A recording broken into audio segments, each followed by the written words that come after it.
What's up, people? It's Captain Trucker. Welcome back to the channel. I really want to talk about in this video stuff that foreigners should be cautious of, and people moving to the Philippines for the first time or visiting. I would like to talk about, quite simply, delusional, mentally ill, potentially criminal expats and tourists that come here. Because they're really here. It's not a joke. You know, I spend a lot of time like with my people, my son, the family, the type of thing, you know. So I don't really go to many populated like expat sort of locations a lot. I do occasionally. I was in Dumaguete recently, and you know, that was nice, I guess. But I think there's a sense that like guys have to somehow be the social butterfly and have a lot of friends and stuff like this, and it's kind of a weird like high school Peter Pan insecurity type of vibe in that respect, because if you really think about it, like grown men in their 30s and 40s and beyond, like they usually have kids or a wife or something and work, right? So most of their focus is generally on their family, right? Or their work, and or both. It's not really like, oh, I want to be the cool guy at the bar and I want to go hang out with my buddies every day. But I think there's a sense for some retirees, especially single men in the Philippines, that that's, you know, the status quo normal. And I think in those groups you get more of these sort of disturbed men, like who are genuinely delusional. And I want to tell you some stories about this. And when I say delusional, I mean there is like some expats and tourists here that genuinely have false perceptions of reality, and some of them are actually pathological liars. Like they just lie to lie. And so anyway, we'll get into those two categories. So it's a matter of finding out who's genuinely suffering from mental illness versus who's has the criminal mind and lies intentionally for, you know, other incentives to deceive people, okay? All right, so I'll tell you a quick story. I knew a guy, this is a couple years ago, and this happened down in, where was this? No, this is in Bacolod here. Sorry, Bacolod, I always say it wrong. Anyway, I was hanging out at a hotel thing up here, and so I met this guy, and he was all right. This British guy. We had like normal conversations and stuff, and he was a truck driver actually, so that's sort of what started the conversation. And so we were would have drinks at night at this hotel because it was like, I don't know, I guess I found him mildly interesting to talk to, and you know, he was telling me about his years as an owner-op, and you know, the guy's in his 60s now, sort of retired halfway type of thing, wants to start a business here in the Philippines, that sort of thing, probably looking, you know, he was interested in partnering with me or maybe. But anyway, one morning he had to go pick up his exchange, like his rental car, okay? So he asked me to come with him. I was like, oh, whatever, I had nothing to do. So I go with him to exchange the rental car to get a new car, okay? And we're in the parking lot of this place, and he asked me, he said, hey, can you park the car for me while I go? I should have parked it over here. Can you go do that while I go look at the paperwork or something? So he goes in the office. So anyway, I just kind of moved the car into the right parking spot, and it was a stick shift. So naturally, I left the car when I parked it in first gear, pretty common practice. Well, anyway, so he comes out, hey, what's up? He comes out to start his car, and oddly, I wasn't in the car for some reason. I was standing outside at that point, and all of a sudden the car jumps, and he hits the wall, cracking his fender. And he gets out and he's like, oh my God, like, he goes, what did you do? He's the one driving the car. he goes, oh man, he goes, you left it in first gear, like nobody does that. Or he's like, no, you know, only Americans do that. I can't believe you did that. He's like, why did you do that? He just couldn't believe it. Like, he was blown away by the fact that I left a manual transmission car in first gear. And I'm kind of like dumbfounded, baffled at this point. I mean, he's in total, utter shock and disbelief. Like, it's the most crazy, foreign, strange thing he's ever seen in his life. Because anyway, he let off the clutch, right? And he didn't check if it was in first gear like most people do, or any gear, right? So the car jumps forward and stalls and it hits the wall. So now he's all upset. You know, he's like, oh man, I'm gonna have to get this fixed, or I don't know if the insurance is gonna cover it, because it was like a rental car. And I just didn't know what to say. And then he goes into this speech about how supposedly only Americans, when they park manual transmissions, leave it in first gear or reverse. Now keep in mind, this guy, like me, he's a professional driver, okay?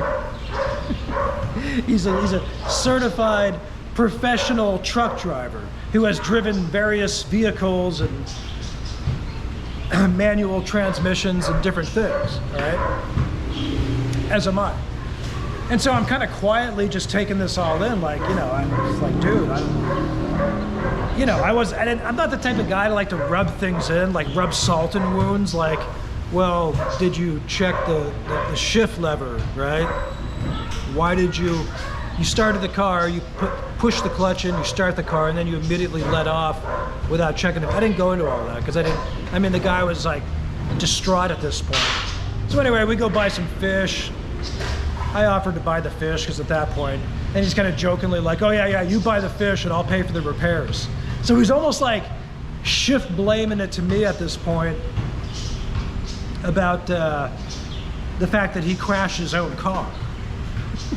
So anyway, we go back to the hotel, and there was another guy at the hotel we were talking to, and he immediately goes into this thing of like, oh, you know, guess who just crashed my car? That's what he said. He walks into the bar and he says that. There's other strangers there and people there. They don't know us. And then he's going into this whole speech about how, you know, stupid Americans are, how they leave the car in first gear. And he's kind of like halfway, you know, joking passive aggressively. And at this point, I'm starting to get pissed off, you know? So I kind of just kind of left. I try to take the high road in those situations. So anyway, I go look it up, right?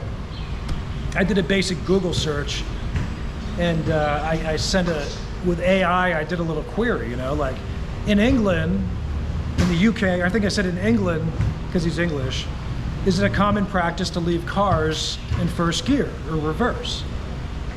And it said, yeah, basically. It's taught even in like schools, like driving schools there. Same as in America, like it's a common thing, everybody does it. And so at this point now, I'm like, what the heck, man, what's this guy talking about, man? And so he's formed this whole theory in his mind that nobody in England parks cars in first gear or reverse, and he's the only one that knows the difference. So anyway, I sent him that text, or sorry, I sent him that message. So I go back out like an hour later or something, try to give him time to calm down, to see his reaction. I said, hey, did you check that out? And he checks it out. And he goes, oh no, the AI is wrong. And he said, Google's wrong. And I said, oh, really, it's wrong, right? Okay. I said, I'm gonna go for a walk. I couldn't deal with the guy at this point. Hold on a second, I'll be right back. So anyway, I come back later, and to make a long story short, because I want to get past this, that later on at the hotel, he's continuing to tell the same tale. Like, he's really pushing it at this point, won't let it go, you know, trying to look for anyone who will listen to him. And I'm just kind of observing the guy. Like, I stepped away at this point. I realized he was crazy, like a genuinely delusional, kind of a weasel too. You know what I mean? Like he's gonna blame another man for the fact that he crashed his own car into a wall. Like, who are you? And he's made up this delusion in his mind that nobody in England does that simply because he doesn't, okay? So anyway, I want nothing to do with the guy. I never talked to him again. But anyway, and he was kind of like, you know, we were drinking, so he's passive aggressively going like, oh, I'm just joking. Don't worry, I'm just kidding around. Because on some level, he knows he's wrong, you know? So usually, like, when people say that, it's kind of passive aggressive, and, you know, it's usually just BS. Like when somebody makes some underhanded insult and then says, oh, I'm just joking. So anyway, the guy's a total weasel. He leaves the hotel the next day, doesn't say bye to anybody, because I think at that point he was embarrassed, because most people that have like a cautiousness, they kind of saw through what was going on. And, you know, I kind of took the higher road. I didn't get into arguing with him. I just basically walked away. Although I did say, the last thing I said to him in front of everybody, it's okay. I said calmly, not mockingly, I said, this is an example of a delusion. Yeah, so I don't know if that man is delusional or suffering from mental illness, because there's different categories of that, right? Like some people suffer afflictions of mental illness, right? So they have warped, distorted perceptions of reality. Like say, you know, a schizophrenic or somebody that's under feelings of persecution and persecutory paranoid delusions and mania and all this stuff. Or you have some people that are just criminal. Like they're just basically pathological liars. People that lie consciously with an agenda to get something. Usually monetary, usually to scam somebody. You know, try to trick somebody, something like this. So with this man's case, I really don't know. I really don't know. He could just be so lame that he had to shift blame. But anyway, my point is that I've heard a lot of stories, man, and from other vloggers as well, that like some of the expats here, especially like at the bar scene, like these single guys, past a certain age, like maybe some of them didn't fully acclimate or learn, and they're sort of stuck in this world of distorted entitlements and delusions, and they shift blame, they complain, and I don't know what that is, you know? It's kind of interesting. You know, as a vlogger in Dumageddon, he would talk about that subject occasionally because he had met a lot of expats during his time. And I think he got a few flack from some people like, hey, you know, what do you do? Why do you have to criticize expats? But the thing is, it's true. Like, the stuff he's saying is true. And he's met a lot of them, you know? And it's not to say that, like, but I admit it's kind of, it interests me.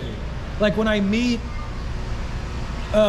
people like that, I find them interesting because there's some people that genuinely live like in distorted fantasy worlds. And a lot of the times you'll see the status thing with expats. They usually think they're richer than they are, or they have high connections to powerful people, and they'll talk about it. They'll tell anybody who will listen. And they'll exaggerate their wealth and their experiences. But I mean, you know, some of them are interesting. Like I admit, like I find some of them even charming because, you know, somebody that lofty and grandiose, willing to just make stuff up that's not true, there's something interesting about those people.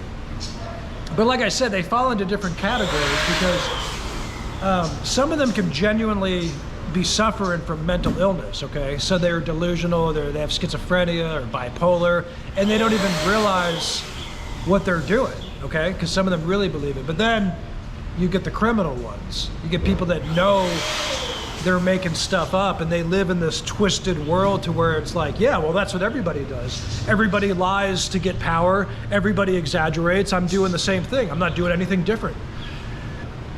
It's just interesting, you know, either way. Yeah, man, you got to be careful, man. Like, especially if you have like you know, you got responsibilities. Keep a distance, man. Like, you can talk to a guy at a bar. It doesn't mean you have to go into business with him. you got to keep a distance with some of these people, man. I'm telling you. And I'm not trying to rip on expats. I'm sure there's many lovely people out here, but we also got to face the fact that, well, America and Europe and Australia is not always sending their best. And I'm sorry, but that's a fact, okay? I'm not ripping on expats, I'm just telling the truth. Like, there's good ones and there's problematic ones, so you really gotta use discernment, okay? You know, just because somebody's from the same state as you or the same country doesn't necessarily, you know, that's not a basis for a friendship, right? So anyway, that's sort of my speech for the day, but you guys be good out there, eat healthy, stay safe, maintain boundaries, stay good. It's Captain Trucker, God bless. Please subscribe. Share your comments, please. If she's making balloons over there. Aren't those balloons cute?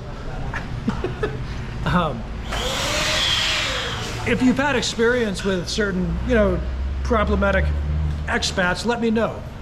I would love to hear about it. Bye-bye.